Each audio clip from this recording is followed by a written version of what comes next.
Hallo und zurück zu dem Palace of Eternity. Ich würde sagen, wir schlafen müssen.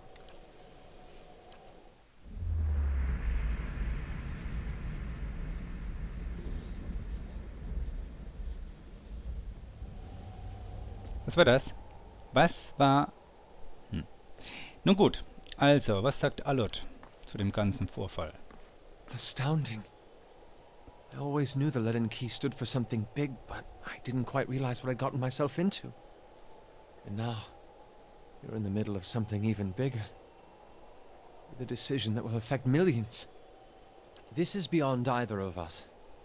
The certainty of the gods is a mercy. Power like this is a heavy burden. Just look at how it crushed Theos. Perhaps he was right to surrender it to Woodica. Nee. Talos hat sich getäuscht. It's your decision, of course. And whatever you decide, I'm glad our paths crossed in Gilded Vale. Oder? Wenn du hättest nicht Woodica das Ganze, jetzt nachdem wir das alles hier gemacht haben, überlassen. Ah, the end of the road greets us at last. You fared well, Watcher. Better than any Watcher has right to. Seems you were afield in need of a flame's cleansing. But with that trial's end, a new one begins. A god's trial. And I will stand in judgment without mercy. Ja. Du warst uns auch immer eine große Hilfe, Durrance. Ja, obwohl, als Heiler war er uns natürlich eine große Hilfe. Ne? Das muss man natürlich mal zugeben. Obwohl er auch viel Mist gemacht hat. We've come to the end of it, my friend. It has been an honor to walk this road with you, and I will regret our parting. Dann kann er... Na, wie geht's weiter? Na. Du hast dich gegen alle Widrigkeiten gerettet. So unerschrocken bin ich noch nie gewesen. Ich fürchte, in mir ist etwas verblasst. Oder ich muss nach diesem langen Jahr vielleicht einfach mal eine Rast einlegen. Ich werde mich aber an dein Beispiel erinnern. Kana mustert mich einen Augenblick lang und lächelt dann. Der Sieg, er bekommt dir. Du siehst aus, als sei dir eine große Last von den Schultern genommen. Ich bin froh darüber. Jo, kann man so sagen. Never thought I'd see something like this in my travels. Lends a little perspective, doesn't it? All of these notions of who we are, what shapes us. None of it really matters, does it? And yet, if we could heal these broken families, I suppose our journey would be worth something. Ja, und was jetzt? Was hast du vor? I guess that's up to you, isn't it? Because I'm too short to reach the controls on that thing. For all I know, when you flip the switch, that thing will blast us all as far as Nasitak. Whatever happens, though, I'm glad we journeyed together.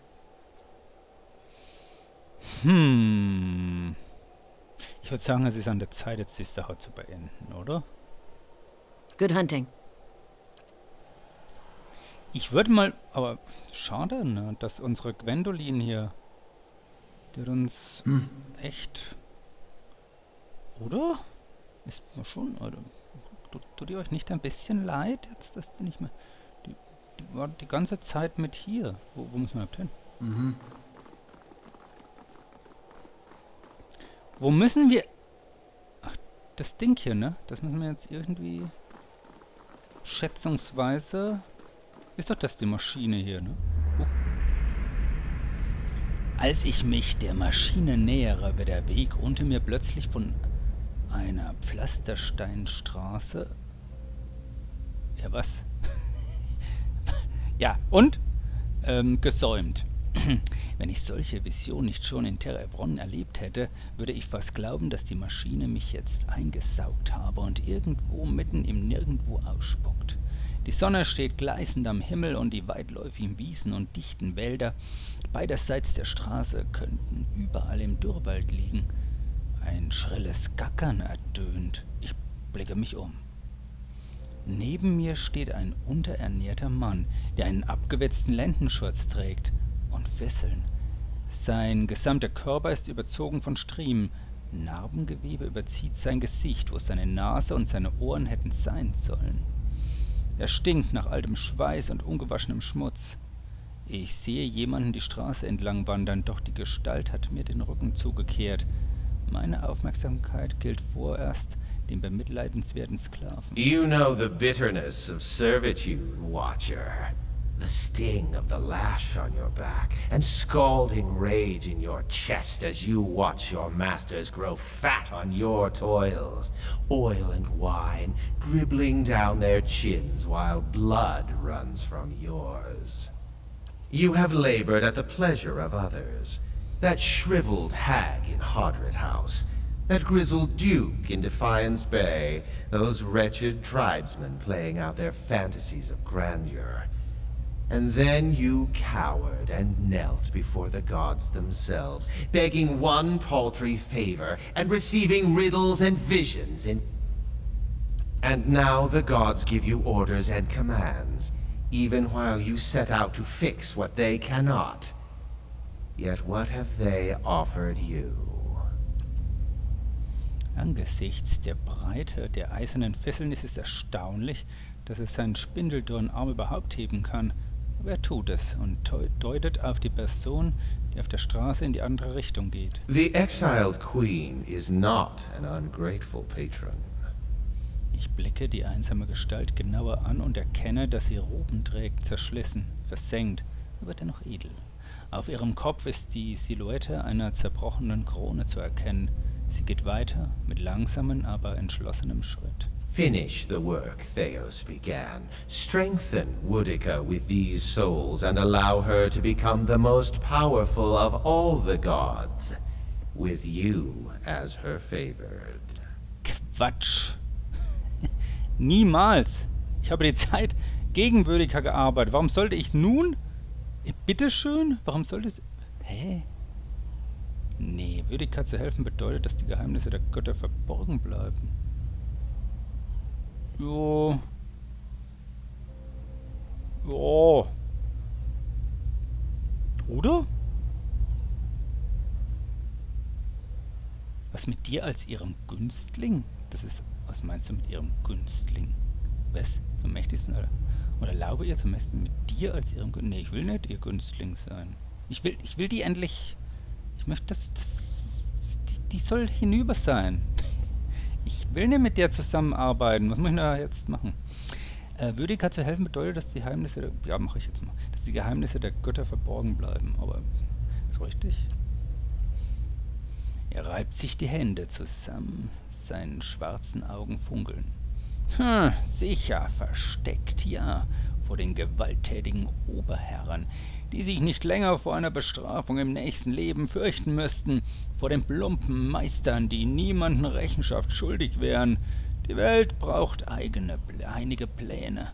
Oder sind die Seelen der Gestandenen so rein, dass du die dünnen Bande zertrennen willst, welche Gesellschaft zusammenhält? Jetzt sag mir, warum ich habe die ganze Zeit über gegen die gearbeitet. Das zerklüftete... ich habe einfach alle durchgeklickt. Das zerklüftete Loch in Scans Gesicht legt sich angewidert in Falten. Treu und schwach. Taras hat seine Unzulänglichkeit bewiesen, als er es versäumte, dich vorherzusehen.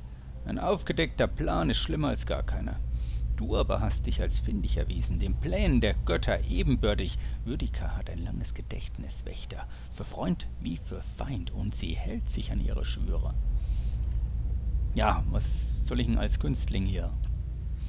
Den Empfänger von Woodicas Segen, sie hat immer einen Platz für Sterbliche von besonderem Nutzen. Und wenn du ihr jetzt hilfst, wird sie zum mächtigsten aller Götter. Und du machst sie dazu. Denk nur an die vielen Leben voller Belohnung, die dir zuteil werden würden. Ich erhoffe mir als Belohnung nur die Freude blutiger Splitter ihrer zerbrochenen Krone aus meinem Stab zu ziehen, wenn ich ihre Prüfung absolviert habe. Skane lässt seine harten Augen über Durren zuschen, oder zu Durrens. Sag dein Gefährte, der von seinem eigenen Gott verlassen wurde? Traust du ihm wirklich, für dich Bündnisse einzugehen? Scan hebt ein Bündel auf, das vor ihm liegt, und schultert es. Ich habe die Alternative erläutert, Wächter. Du kannst als Marionette der Götter weiterleben oder als Partner eines Gottes. Die Gestalt am anderen Ende der Straße bleibt stehen. Sie dreht ihren Kopf gerade weit genug, um über die Schulter zu blicken. Ihr Gesicht ist fast vollständig verborgen, doch ein gnadenloses Auge blickt mich aus einer Wange aus verbranntem Fleisch an. Nee, keine Chance. Nicht die geringste. You say that now, but when you're standing in front of the machine, considering the lifetimes and the powers that await you, we'll see what you do. Er geht weiter die Straße entlang. Die Sonne sinkt plötzlich unter dem Horizont und taucht mich vorübergehend in völlige Dunkelheit. Als ich wieder zu Sinnen komme, stehe ich vor der Maschine. Ja, klar. Dann stehen wir vor der Maschine. Jetzt drücken wir hier, oder? Soll's? Drücken jetzt, oder? Oder? Oder? Drücken wir nicht. Kann man da noch was? In der Maschine schwingt die Energie tausender Seelen. Neben ihr zu sehen, lässt mich schwindlig werden. Los, auf geht's. Mit meinen Gefährten als Augenzeugen begebe ich mich auf die Stelle, wo vor langer Zeit Tars vor seinen Leuten stand. Die große Maschine liegt untätig und betriebsbereit vor mir. Ich habe diese Maschine und andere wie sie im Betrieb gesehen. Ich verstehe ihre Funktionsweise. Es ist ein Apparat zum Umleiten von Seelen. Für einen Wächter wäre es ein leichtes, die Umleitungseinrichtung zu beeinflussen, doch angesichts der Größe der Maschine könnte es das Letzte sein, was ich tue. Ja, ich spreche dann mal den Befehl zur Aktivierung. Zur Aktivierung? Ja, mir jetzt egal. Als sich alte Zahnräder lockern und zu drehen beginnen, höre ich ein kreischendes Mahlgeräusch von Stein auf Stein. Mir bleiben nur Sekunden, bevor die Seelen in die Ader geschickt werden. Dies ist die einzige Chance, sie umzuleiten. Ja, was kann ich denn da jetzt machen? Die Seelen zurück in die Reinkarnationskreise. Die Seelen zurück in den vorgesehenen Körper leiten. Das wäre doch mal was, oder? Die Seelen entropisch auflösen, ihre Existenz beenden. Essenz auf die im Durchfall existierenden verteilen. Die Seelen gestatten, durch die Ader zurück zu Wodig. Ich mach mal in die vorgesehenen Körper, oder? Oder in den Reinkarnationskreislauf. Reinkarnationskreislauf. Ich habe keine Ahnung. Ich weiß nicht mehr, was das bedeutet alles. Ja, tut mir leid, ich bin da. Kann ich jetzt... Reinkarnationskreislauf wird mir jetzt... Also, mir würde jetzt spontan einfallen, dass das eigentlich das wäre, dass alles so ist wie immer. Also, dass man dann... Reinkarnation heißt ja wiedererwecken, die Natur ist ja wie so ein Kreislauf. Also denken zumindest die alten Völker, ne, so die Stämme und so weiter. Die sagen, Natur ist ein Kreislauf, man wird immer wieder geboren, als was auch immer. Aber die Seelen zurück in den vorgesehenen Körper leiten, wäre doch das Beste, oder? Ich weiß ja nicht, was entropisch auflösen heißt. Und ihre Existenz. Ja gut, da haben sie irgendein Wort noch mit reingenommen, ne? Damit man... Ja, nee. Existenz wollen wir nicht beenden, oder? Ist doch blöd. Vielleicht kommen die ja in die Hohlgeburten zurück und vielleicht tun wir dann das, was wir Hylea versprochen haben, weil das wäre das einzig Interessante für mich gewesen. Dass die Hohlgeburten wieder ihre Seelen haben. Und das machen wir jetzt. 2. Na? Die Seelen zurück in die vorgesehenen Körper leiten. Ich schließe meine Augen und erweitere meine Wahrnehmung nach außen. Ich nehme die immense Gesamtheit zehntausender Seelen auf, die um die Kammer kreisen. Ich habe die Seelen kaum im Griff. Bevor es mir bewusst wird, muss ich kämpfen, um sie alle unter unter meinem Einfluss zu behalten, und als die Maschine an Geschwindigkeit zunimmt, kann ich spüren, wie sie meinem Griff entgleiten. Einen kurzen Moment lang fühlt es sich so an, als hätte ich sie alle gleichzeitig im Griff, und ihre Kraft ist derart stark, dass sie mich zu zerreißen droht. In diesem Moment widme ich mein ganzes Wesen der Änderung ihres Umlaufs und lenke ihren Fluss in eine neue Richtung. At your command, the ancient device became your instrument, spinning to life with deafening resonance and gathering up the swirling essence like thread on a great spindle. There, in the pale, pulsing glow of the machine that set you on this path long ago, you summoned all your strength, focusing on your objective and blocking out all else. With a single concussive blast that rocked the chamber and sent you tumbling to the ground, you freed the souls from their stasis. Exhausted, your consciousness slipping away, your last sight was of the machine, dark and dormant. Then your eyes closed, and sleep welcomed you at long last. After coming to and searching for some time, you discovered the route Theos used to enter Sun in Shadow, and embarked on a long and arduous ascent back to the surface. You emerged in Ter Evron after days of tunneling through the rubble Theos had left behind, and when you stepped into the daylight, you were faced with a different Deerwood than the one you had left. At your direction, the souls diverted by Theos were guided back to the vessels originally meant for them. For the first time, parents of hollow-born children woke to the cries of their infants, and looked into their eyes to see them staring back. People fell to their knees where they stood, thanking Helia or Mogren, or even Aethys for their forgiveness of whatever guilt they felt they bore. But for all the relief that had come to some parents, others only found new grief.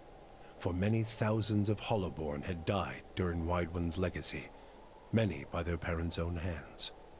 For those children, there would be no homecoming.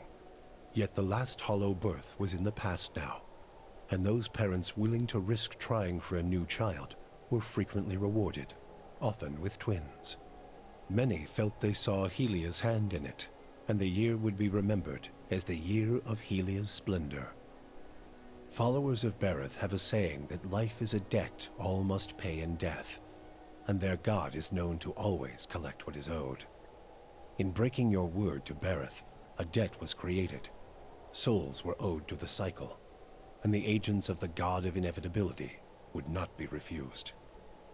An epidemic of unexplained deaths struck Deerwood in the days that followed the legacy. Most often the dead would be travelers on the road, known to be a favorite target of Bereth's pallid knight, who exacts impossible tolls from those who have journeyed for too long. The elderly, too, seemed to pass on in alarming numbers. But just as often, the deaths appeared to strike randomly, and for no reason at all. Those who sensed the involvement of the twinned god dubbed the calamity Bereth's price, supposing it a payment for the end of Wideone's legacy. Though you had killed Lord Radric in his throne room, so strong was his drive to rid his land of Aethasians that he returned to life as a death guard, a deathless crusader for his brutal cause. With the remains of his humanity stripped away, Radric came to see all the people of Gilded Vale as worshippers of Aethys, and one day he led his forces into the village personally to see them all purged from his lands. Gilded Vale was left a hollow shell, its buildings ruined, and its people slaughtered. Even travelers and would-be squatters knew better than to take refuge inside its borders. Lord Radric returned to Radric's Hold, where he remained, keeping eternal watch over his barren domain. Following the assassinations of Duke Avar Wolfgren and Lady Webb, Defiance Bay was thrown into political upheaval. In the ensuing weeks, the streets had become the domain of looters and blackguards. Few dared to step outside their own doors alone or unarmed.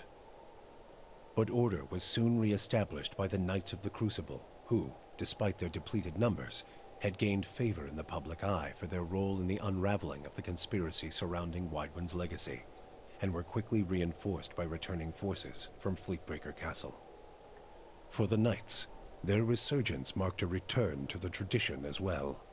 Having seen firsthand the dangers presented by dabblers in animancy, the Order quickly abolished the practice internally, preferring the familiarity of their hammers and forges to the uncertainties of Essence and Adra. Their identity rediscovered, the Knights suppressed their political aspirations and began once again to train their recruits in the art of blacksmithing, recapturing the post-revolutionary ideals of Deerwood and regaining the respect of its citizens as a result. Though the machine atop Teir Noaneth had been disabled, it had not seen its last use. Heritage Hill was rebuilt, and no sooner had the first families moved in to resettle the district than members of the Leaden Key, acting under standing orders from their Grand Master, climbed the tower and reactivated the machine. The initiates slew a handful of the new settlers under cover of night and watched as history repeated itself, the victims reanimating and devouring the survivors. After this second incident, the district would remain abandoned. The Duke's assassination at the apparent hands of an animancer had caused catastrophic rioting in the streets of Defiance Bay, and few animancers survived the first day. Many Deerwoodans took the end of Widewind's legacy as a sign, both that the gods did not approve of animancy, and that the purging of animancers in Defiance Bay had been enough to satisfy them. In time, their rage would subside, and a number of surviving animancers remained in and around Defiance Bay, often taking to the wilds to practice their science without repercussions. The town of Deerford had seen the last of the cult of Scan.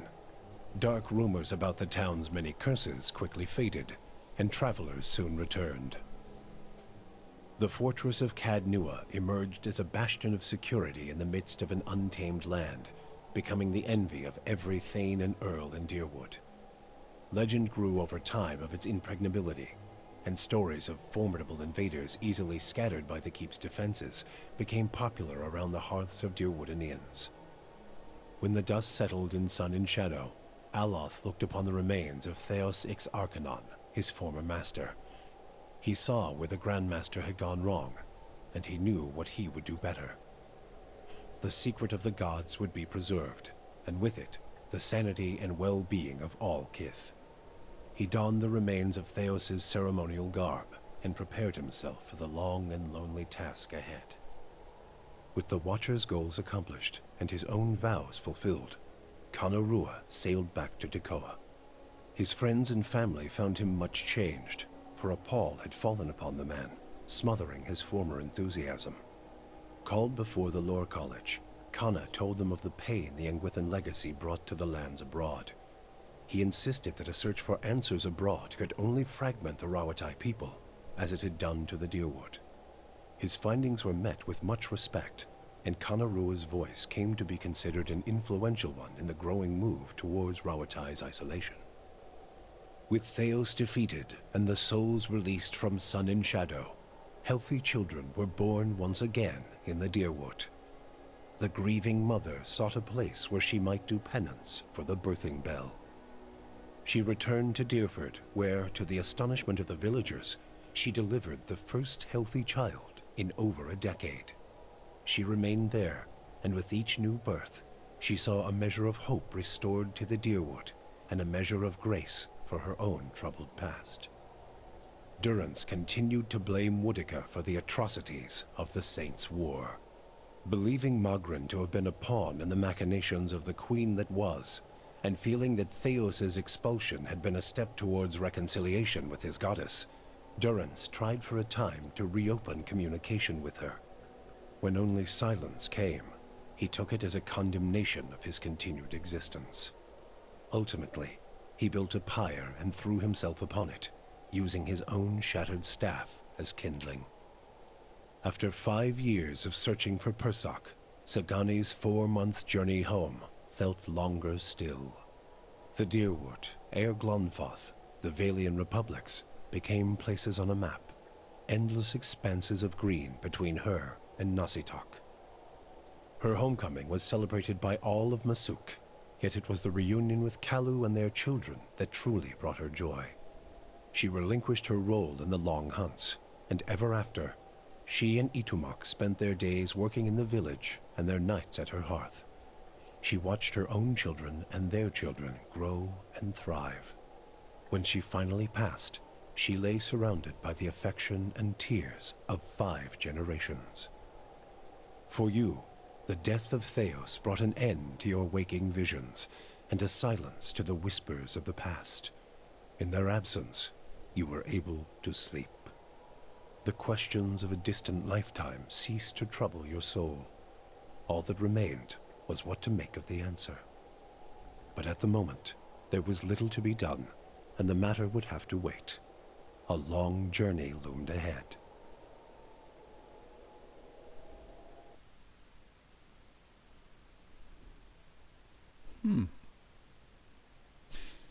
Ja, das war's, ne, mit Pillars of Eternity. Ja, man könnte natürlich jetzt noch hier mit der trauenden Mutter und so weiter, hätte man natürlich noch spielen können, ne, und zu Fürst Fredericksburg und so weiter. Ich hab's mir auch überlegt, ich sag's ganz ehrlich, aber dann habe ich mir gedacht, ja, nein, wir haben es so gespielt, wie wir jetzt gespielt haben, und so reicht's mir. Ne? Mit all den Konsequenzen, Entscheidungen, die wir getroffen haben. Und wir haben ja auch einige Konsequenzen ja, am Leibe, am harten Leib spüren müssen. Also in der Konsequenz zum Beispiel, dass Redrick hier nochmal Menschen niedergemetzelt hat. Ne? Und ja, wir sind auch nicht ganz in die Tiefen runter in unsere Feste, ne? Aber das habe ich dann auch nicht mehr gemacht. Ne? Irgendwann zieht sich's dann auch sowas in die Länge. Ne? Und das wollte ich nicht. Insgesamt fand ich das Spiel sehr gut. Was mich ein bisschen gestört hat, ist, es gab viele Items. Das ist auch schön, man kann da die unterschiedlichsten Kombinationen machen, aber es gab auch viel, irgendwie gab es zu wenig Aufstiege, oder? Ich weiß nicht recht. Ich meine, es ist Oldschool und in Oldschool-Spielen, da gibt es wenig Aufstiege, aber ja, teilweise war ich ein bisschen überfordert mit der Fülle. So waren aber alte Spiele, ne? Ist man jetzt wirklich mit der Fülle zum Beispiel von Durance, ja, was weiß ich, Tausenden von, keine Ahnung, Buffs, was es auch immer gab. Und ich wusste gar nicht, warum ich die weshalb drauflegen musste. Früher hat man sich bei Baldur's Gate und so weiter Gedanken drüber gemacht, ne? Weshalb und wieso. Oder, was weiß ich, Schicksalsklinge oder... Na gut, da eigentlich... Das war auch schon ziemlich abgespeckt, muss man sagen, aber die ganz alten Spiele, ne? Ja. Also, die heutigen Spiele sieht man doch sehr, sehr abgespeckt, ne, in so Dingen. Man ist es gar nicht mehr gewöhnt. Ne? Gut, ich werde euch den Abspann nicht ganz abspielen, sondern mache jetzt Schluss. Und schreibt mir drunter ein Feedback. Wie hat es euch gefallen? Was habt ihr über die Story? Was sagt ihr über die Story? Philosophisch teilweise, manchmal finde ich vielleicht auch durch die Übersetzung nicht ganz getroffen, war mir manchmal ein bisschen zu, ja, ich mag verwirrende Stories, mag ich sehr gern, aber manchmal war sie mir zu verwirrend. Ne? Am Ende hat es sich aber schön aufgelöst, das muss man sagen. Ne? Also am Ende hat man vieles verstanden, wahrscheinlich müsste man es nochmal durchspielen. Am Ende hat man vieles verstanden von Anfang. Das war ja so ein Kritikpunkt auch am ersten Witcher, dass man den nicht versteht, ne? Und es war toll, ich habe den Witcher 3-mal durchgespielt. Ne? Hier natürlich als Let's Play werde ich das auf keinen Fall nochmal durchspielen. Mal schauen, was wir als nächstes angehen. Ich werde euch mal einige Spiele vorstellen und ihr könnt dann mitentscheiden. Ciao, ciao, ciao.